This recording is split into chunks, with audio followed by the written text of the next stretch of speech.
Hola a todos y todas, buenas tardes, bueno, buenas noches, tardes, días, no sé en qué momento vean este video. Bueno, miren, les voy a grabar este video pensando en la tercera clase, donde van a sacar la actividad número 4. La última sesión que tuvimos por vía Meet, tuvimos una serie de problemas, bueno, los problemas no fueron propiamente técnicos o de la aplicación, ¿no? Que en ese momento grabamos por vía Meet, sino más bien fueron problemas de conocimiento o de ignorancia cibernética, ¿no? Eh, bueno, en ese día les comenté que producto de los diferentes problemas iba a ver las formas para que ustedes pudieran recuperar esa clase.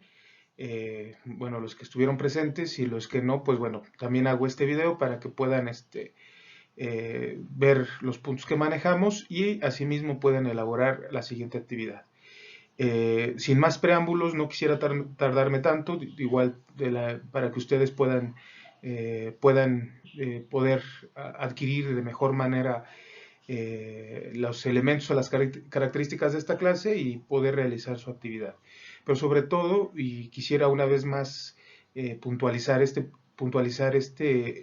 particularidades, es que me gustaría que una vez más o que entendieran o que visualizáramos que esta materia de introducción a la filosofía no la viéramos solamente o propiamente eh, como una materia o una actividad o un curso que tengo que cumplir para poder obtener una calificación, sino me gustaría que viéramos este curso como una experiencia, como un acontecimiento,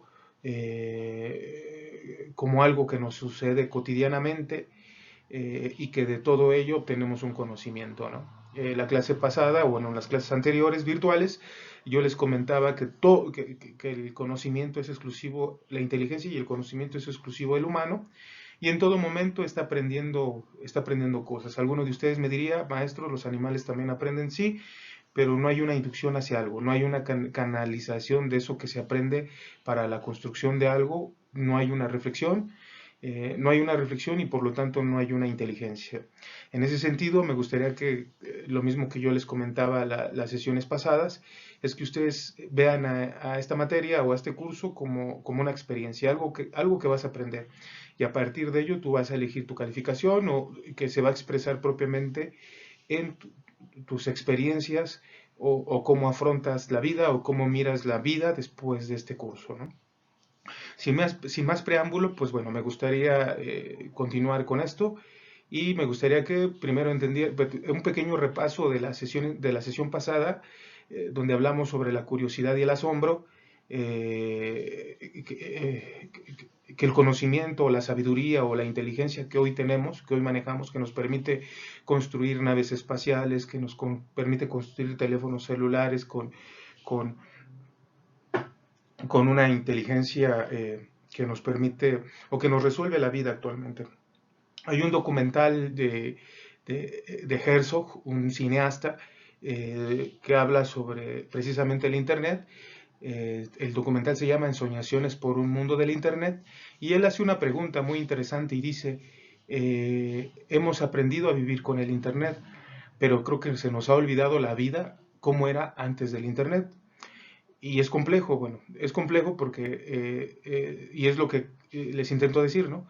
Eh, el humano ha construido cosas inimaginables, el humano ha creado inventos que sobrepasan la imaginación humana, ¿no? Y todo eso es producto del cerebro. Todo eso, pero más que el cerebro, eh, es producto de la curiosidad, es producto del asombro, ¿no? De asombrarnos, ¿no?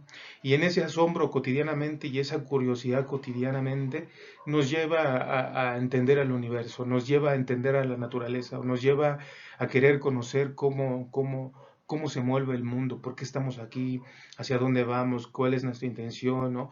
Entonces también nos lleva incluso a prevenir, ¿no? O sea, prevenir en el sentido de que pues somos una especie que está en un hábitat peligroso, ¿no? En un hábitat que puede complicarse, ¿no? En ese mismo sentido, pues lo vemos actualmente y lo hemos visto en estos, específicamente en estos 3, 4 años, ¿no? Primero, el temblor de hace unos años, ¿no? Ese temblor que sacudió este país y que, bueno, derrumbó varios edificios, ¿no? Ahora lo estamos viendo con una pandemia, ¿no? Con unos microorganismos que nos están haciendo pasar un mal rato, ¿no? Y lo digo sobre todo para las personas que han tenido experiencias, ¿no? Puede haber sobrecalentamiento, puede haber tsunamis, bueno, el humano en ese sentido y el estar consciente de que está viviendo realidades complejas, pues busca soluciones a esas problemáticas, ¿no? Producto de su curiosidad, producto del asombro y bueno, busca formas, ¿no? Y en ese mismo sentido, como crea cosas, nombra cosas. Va nombrando la realidad, le va dando un nombre para poderla entender. Y no solamente la nombra por nombrarla, ¿no? No solamente la nombra para decir esto y esto es aquello, esto es verde y esto es rojo, esto es esto es fuerte, esto es débil, esto está enojado, esto está triste. No solamente lo nombra por eso, sino lo nombra y le da un sentido, le da una vida, le da una esencia, le da una personalidad, un invento muy bonito que es de las cosas creo que muy interesantes que ha construido el hombre, no solamente es nombrar a las cosas, sino nombrar a las personas, ¿no? Yo me llamo Ángel y todos los que me conocen, cuando hablan de Ángel, le están dando una sustancia, le están dando un sentido. Cada uno de ustedes tiene un nombre, Jorge, Víctor, Abraham, Ameyali, Ricardo, José, ¿no? Berenice, ¿no? Todas las personas que conocen a Juan, Ricardo, Berenice, Luis, Pablo, Pedro, ¿no? Cuando hablan de Pedro, le están dando un sentido, le están dando una vida, le están dando un porqué, ¿no? Le están dando una esencia, le están dando una sustancia. Y en ese mismo sentido sucede con todas las demás cosas, ¿no? El hombre nombra las cosas para darles un sentido, para darles una vida y una existencia, ¿no? Y algo que le da vida a las cosas y algo que da vida a los pensamientos y a las cosas materiales y no materiales, pues es la cultura, ¿no? Y en ese mismo sentido me quisiera detener un poco, espero no tardarme tanto, en ese mismo sentido yo les hablaba a la clase pasada, la clase fallida, por decirlo de una manera, bueno, no tan fallida porque al final logramos como terminar, pero no concretamos en cierto sentido, ¿no? Y bueno, yo les hablaba, por ejemplo, les ponía ejemplos, ¿no? De lo anterior y esto que les estoy comentando, ¿no? Cada sociedad tiene una cultura, cada sociedad construye su realidad dependiendo de cómo la nombra y cómo la observa, ¿no? Por ejemplo, y todas las realidades son válidas, aunque no estemos de acuerdo, ¿no? Aunque por momentos se nos hagan muy complicadas de entender o difíciles de aceptar, ¿no? Por ejemplo, esta imagen, ¿no? Que son de un grupo, de una población en Tailandia, ¿no? Que tienen una práctica ancestral, no podría definirlo de otra manera, es una práctica donde vemos cómo la cultura puede incluso modificar el cuerpo, ¿no? Y en algunos otros casos cómo el cuerpo modifica la cultura, pero bueno, eso es otro tema, ¿no? Aquí lo que la filosofía nos ha enseñado es intentar nombrar las cosas, intentar saber el porqué de las cosas, ¿no?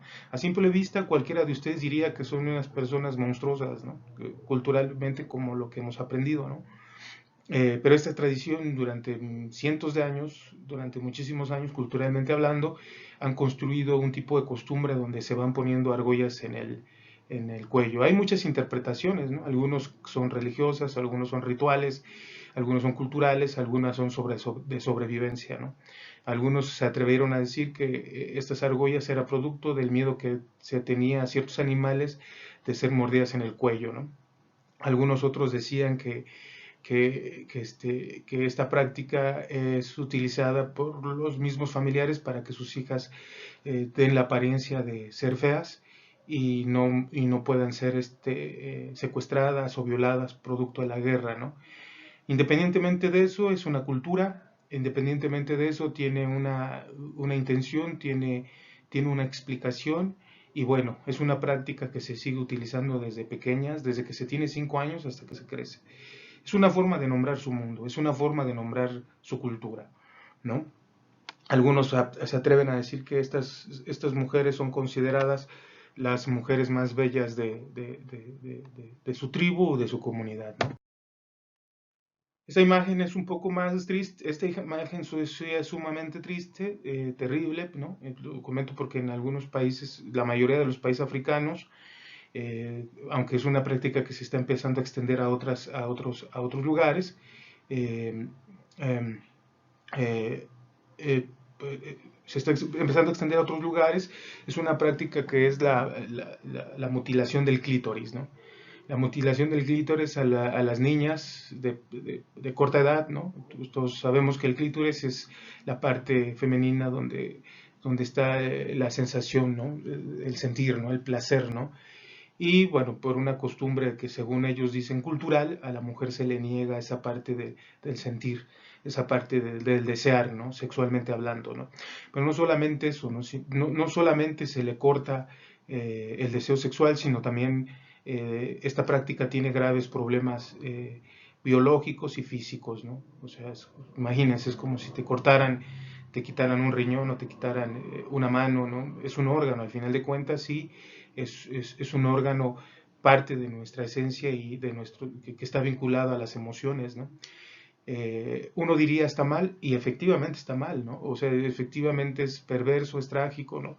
Pero fíjense cómo la cultura modifica, codifica incluso el nombrar al mundo e incluso la percepción de las ideas que tenemos sobre el mundo, ¿no? Imagínense que todos dirían, quien le está cortando el clítoris a esta niña es un hombre, es un varón, ¿no? Bajo el rollo del patriarcado o bajo el rollo del machismo, ¿no? Pero ¿qué creen? Quien les corta el clítoris a estas niñas son las propias madres, producto de un proceso de transmisión cultural o de transmisión educativa sobre ciertas ideas que se tienen culturalmente hablando. Eso es como lo trágico y eso es como lo triste, ¿no? Si bien es cierto que podemos cuestionar esta práctica, pero por otro lado es un tema todavía más complejo que tiene que ver con cuestiones culturales o de cómo nombras o narras el mundo. Al final de cuentas, esto nos permite entender que la realidad no es una y que tú puedes construir realidades, yo creo que más sanas, ¿no? El humano tiene como tiene la inteligencia, como tiene la filosofía o como tiene la sabiduría, puede esforzarse por construir un mundo más humano, más humano y más sano y más sensible a las expresiones o los dolores de otras personas, ¿no? Un poco parecido, unas fotografías, ¿no? Muy interesantes en el sentido de que podemos ver diferentes roles sociales o diferentes culturas sociales o diferentes interpretaciones sociales o diferentes oficios, ¿no? Por un lado tenemos a un señor que viste bien, que si yo les preguntara a ustedes qué se imaginan que es este señor, dirían un empresario, un político, un magnate, o es dueño de una empresa, etcétera, ¿no? Por el otro lado, ustedes dirían, ah, pues ese es su trabajador que se dedica a limpiar pisos, ¿no? Esa es la narrativa que se ha construido. Esa es la cultura que se ha construido a partir de las interpretaciones sociales sobre los oficios de las personas, ¿no?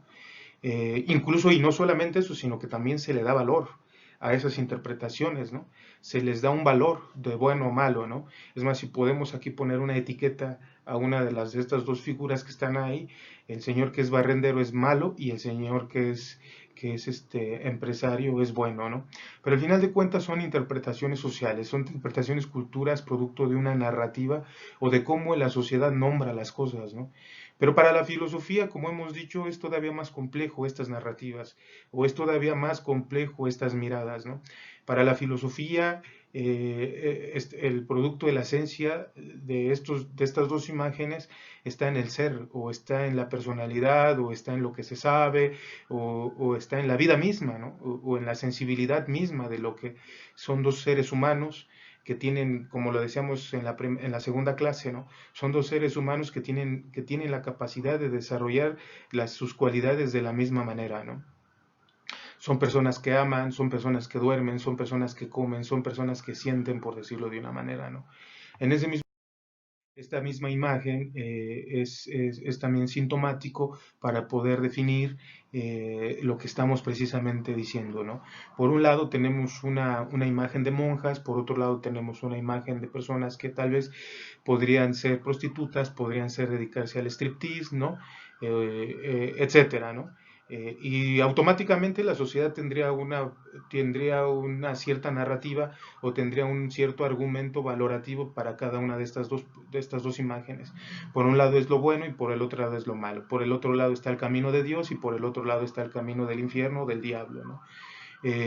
Para la sociedad y sus interpretaciones, estas interpretaciones serían como muy valorativas porque dirían que por un lado está lo bueno y por otro lado está lo malo, unas son dignas, otras no son dignas, pero para la filosofía podría ir más allá, ¿no?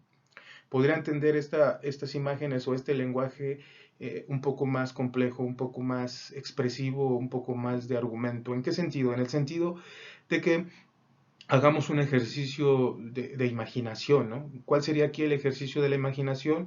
Cambiemos los roles. Cambiemos los roles. No cambiemos la vestimenta, cambiemos los roles. Las tres chicas que están vestidas con poca ropa, las pasamos a donde están las tres monjas y las tres monjas las pasamos a donde están las tres chicas que visten con ropa corta o poca ropa.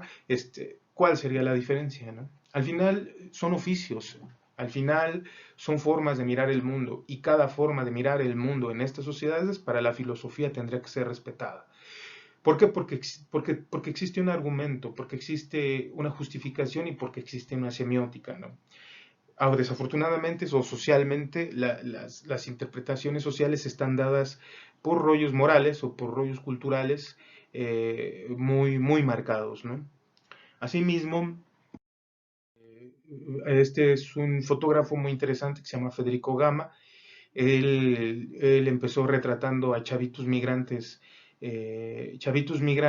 que venían de sus pueblos, de comunidades indígenas, que venían de estas comunidades indígenas y se trasladaban a la Ciudad de México para trabajar, ¿no?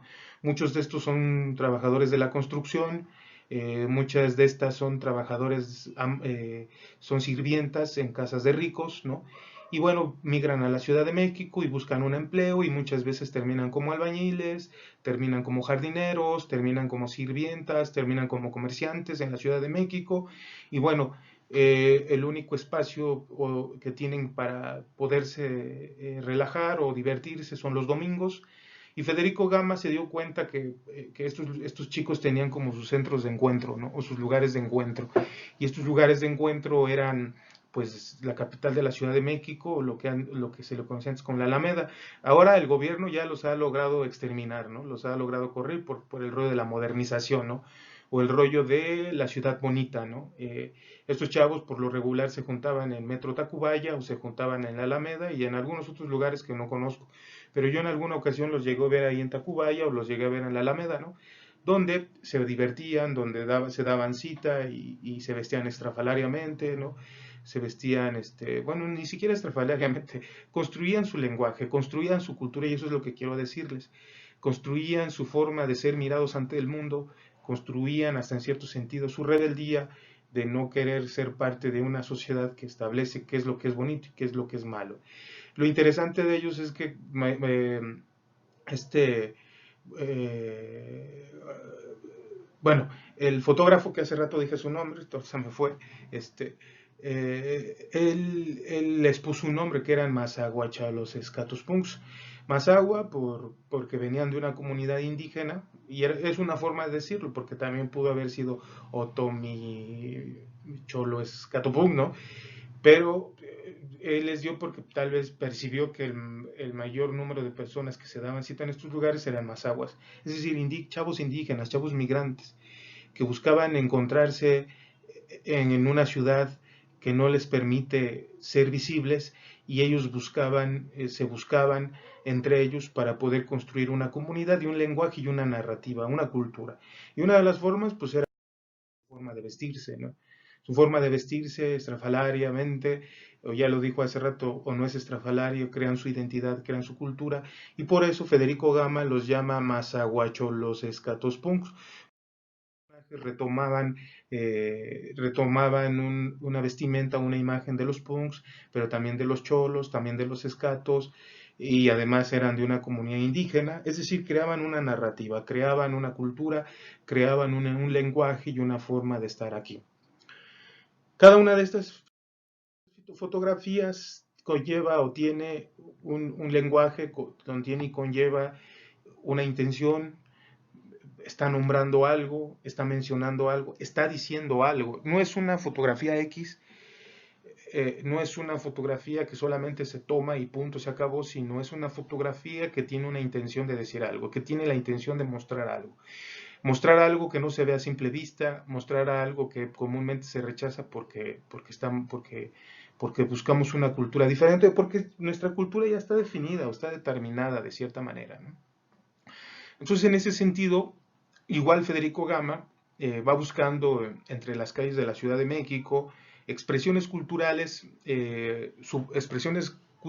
marginadas, expresiones culturales que se han construido con su lenguaje, con su cultura, en una sociedad que no permite que exista un tipo de pensamiento diferente más que la tradicional, ¿no? En este caso de la cultura mexicana, el machismo, ¿no? La religiosidad o la moralidad, ¿no? Etcétera. Eh, pues Federico Gama va buscando nuevas expresiones filosóficas o nuevas expresiones culturales que han vivido marginales, y uno de los de las expresiones que encuentra pues son estas imágenes de estos personajes que por un lado parecen sujetos muy viriles, parecen sujetos muy hombres, ¿no? Es la clásica representación del vaquero, ¿no? Pero ahora este vaquero va a estar sexualizado. Ahora este vaquero va a ser afeminado, va a ser un vaquero metrosexual con una característica particular que pues van a tener un género que podríamos llamarlo homosexual, ¿no? Eh, Muestra esta realidad con estas características, donde Federico Gama, bueno, no sé si lo comenta, pero yo me atrevo a decir que así lo dice por lo que muestra, que no existe una realidad única, que no existe una percepción de mirar el mundo de una sola manera, ¿no? Hay una escritora que se llama Judith Butler, feminista, filósofa, que ella dice que no existen dos géneros, no existe el género masculino y no solamente existe el género femenino, existen 132 tipos de géneros, transvestis, bueno, todo un universo de géneros. Y ella dice, ¿se acuerdan que la clase pasada comentábamos y yo les hacía la pregunta y les hacía la pregunta que decía algo más o menos así: ¿existe en el universo y en el mundo algo que no haya sido construido por el humano? Y respondíamos, sí, existe algo, y ese algo es lo que no se ha dicho, lo que no se ha nombrado, lo que no se ha narrado. Lo mismo sucede con esta comunidad o con estas personas que deciden ser lo que no se ha dicho que sea. Y no por el simple hecho de que no se ha dicho que sea, no quiere decir que no exista. Y no quiere decir que sea bueno o no quiere decir que sea malo. Es una expresión de una condición humana que está construyendo una cultura, está construyendo su narrativa, está construyendo sus inquietudes, sus sueños y sus deseos. Y ahí están, y nadie los puede negar. Esa es una realidad. Eh, sentido, bueno, Federico Gama va retratando estas culturas marginales o estas realidades que se ocultan, pero que existen, estos rancheros que son muy varoniles o que a simple vista son muy varoniles, tienen una estética muy particular, pero por otro lado tienen, desde la interpretación social, tienen una característica que es el de ser homosexuales, ¿no? Un género más que no es bueno, no es malo, simple y sencillamente es una forma de vida, es un gusto, es un deseo, ¿no? También les quería presentar estas imágenes o estas fotografías de estos personajes en el África, en el Congo, que se llaman los dandis del Congo, que son unas fotografías muy particulares, ¿no? O son transgresivas, ¿no? O sea, no sé cómo nombrarlo, ¿no? Pero son transgresivas en la medida de que muchas de estas personas que viven en comunidades sumamente pobres, que sus casas pueden estar hechas de cartón o de metal, ¿no? Y que sus carreteras y que sus calles pueden no estar pavimentadas, ¿no? pero ellos visten de manera de dandies, ¿no? Visten de manera elocuente, visten de manera como ricos, ¿no? Hay unos textos o unos artículos de revista donde dicen que incluso estas personas han llegado a comprar ropa de 50,000 pesos, ropas originales, ropas de tiendas departamentales donde el precio es excesivo, ¿no? Pero es contrastante, y es contrastante porque viven en casas de cartón, es contrastante porque viven en calles donde ni siquiera están pavimentados, ¿no? Es contrastante porque tal vez si nosotros preguntamos cuánto tiempo te llevaste para comprarte un traje como este, pues yo estoy seguro que no es de días, ¿no? Ni es de de tu próxima quincena, ¿no? Sino para poder comprar este tipo de atuendo, este tipo de vestimenta, pasaron meses, ¿no? Incluso si no años, ¿no? Entonces, esta es otra realidad. La fotografía nos muestra realidades que están ahí, que tienen una cultura, que tienen un nombre, que tienen una narración, que tienen una explicación de lo que son. Y no por el simple hecho de mostrar algo contrario a lo que viven, quiere decir que sea bueno o que sea malo. Las interpretaciones de la sociedad son muchas veces muy exageradas, ¿no? Uno podría decir pobres, ¿no? O sea, o imbéciles, ¿no? No tienen para comer, sus casas están mal y mira cómo visten, ¿no? Cualquier realidad es aceptable, la realidad es tolerante y para la filosofía, para los filósofos, o nosotros que somos filósofos, antes de emitir un juicio sobre estas realidades, tendríamos que entenderlas, encontrar su explicación, y vamos a encontrar muchísimas y millones de explicaciones, ¿no? Una explicación podría ser que son productos del capitalismo, de la globalización, pero bueno, son realidades que ahí están, que existen, que se construyen a partir de un proceso cultural de asombro, de curiosidad, de querer nombrar sus vidas, de quererle darle sentido a sus vidas. Helen Levitt también, bueno, pasando a otro tipo de fotografía, Helen Levitt también a mí me encanta, me gusta mucho. Ella retrata mucho el mundo del universo de los niños, ¿no? La semiótica de los niños, la narración de los niños, lo que viven los niños, ¿no? Pues nosotros comúnmente siempre vemos a niños que cuando se encuentran se hace la fiesta, ¿no? Niños que cuando se encuentran en la calle construyen su mundo, construyen su forma de estar en el mundo, construyen sus juegos, construyen sus diversiones, construyen sus fantasías, se los muestran entre sí y logran construir un mundo con su narrativa, con su cultura, con su lenguaje, con sus expresiones, con sus deseos, con sus sueños, con sus inquietudes y con sus dolores. Y Helen Levitt retrata a este tipo de niños que muestra así casi de manera real y fidedigna cuál es el mundo de los niños y cómo una fotografía puede nombrar este mundo.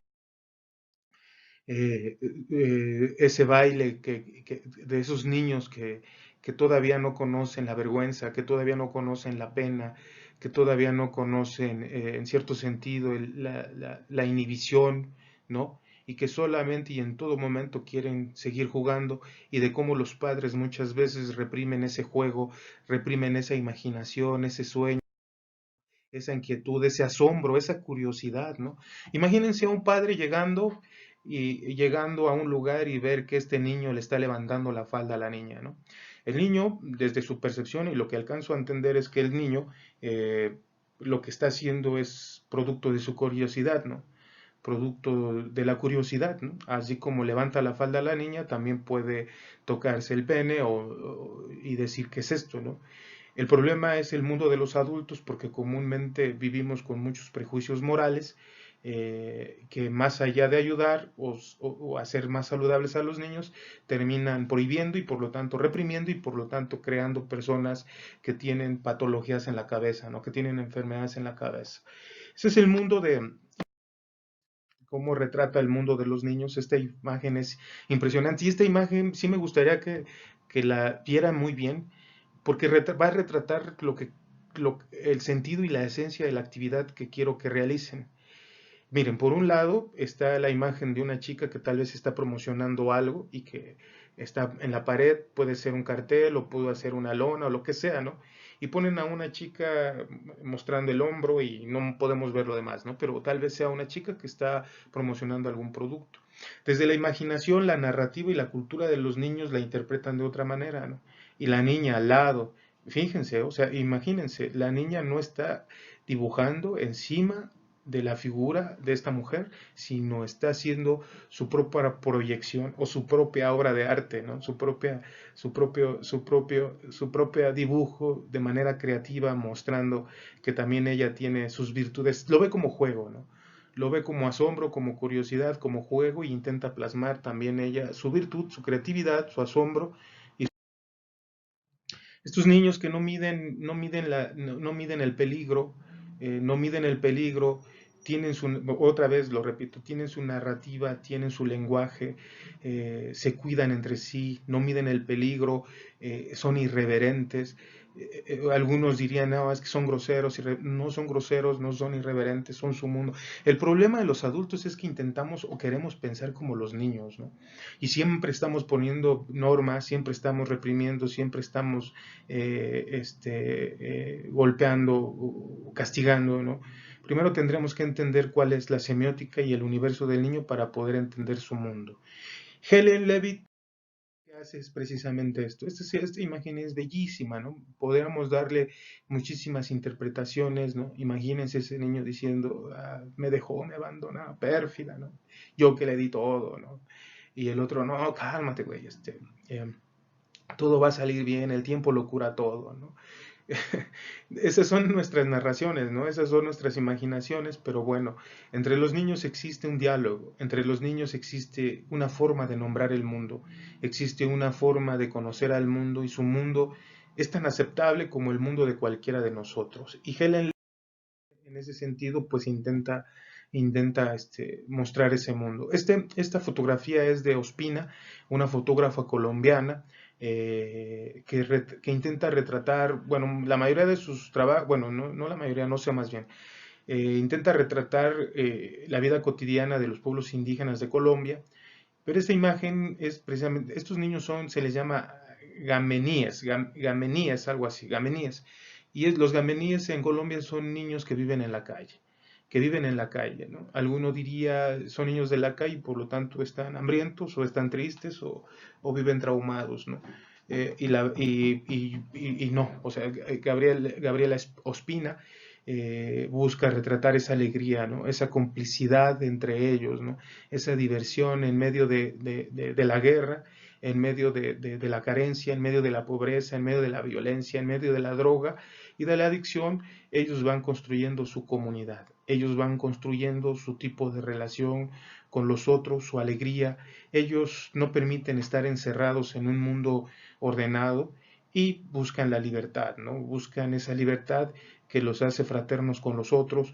Esa es una forma de nombrar tal vez esta fotografía. Es una fotografía muy hermosa, muy bonita, muy poética en el sentido de que detrás de la pobreza, detrás de la adicción, detrás del maltrato, detrás de la guerra, detrás de todo lo que viven diaria y cotidianamente estos niños, está la alegría, está la sorpresa, el asombro, está la diversión, está la complicidad, está la fraternidad entre ellos, ¿no?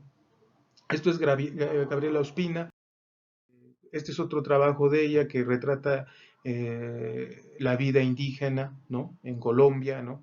Y cómo esa vida de alegría entre las personas que se conviven y que se aprenden entre ellas, ¿no? Creo, creo que, creo que es todo, chicos. Bueno, lo que quisiera que ustedes realizaran de esta actividad sería que eh, puedan ustedes tomar una foto, puedan ustedes tomar una fotografía, puedan tomar una fotografía, espérenme tantito. Bueno, la cuestión aquí es que ya hemos notado que la foto es un recurso para poder entender la realidad, incluso nombrarla. Me gustaría que ustedes, producto de lo que ustedes entendieron en esta exposición, en esta clase, puedan darle una utilidad a sus cámaras de celular que tienen en sus manos y si no tienen, pidan prestado una y que estén atentos a la realidad y que puedan captar parecidas a estas imágenes, ¿no? Puedan captar una imagen que nos hable, que nos diga el sentido de una imagen.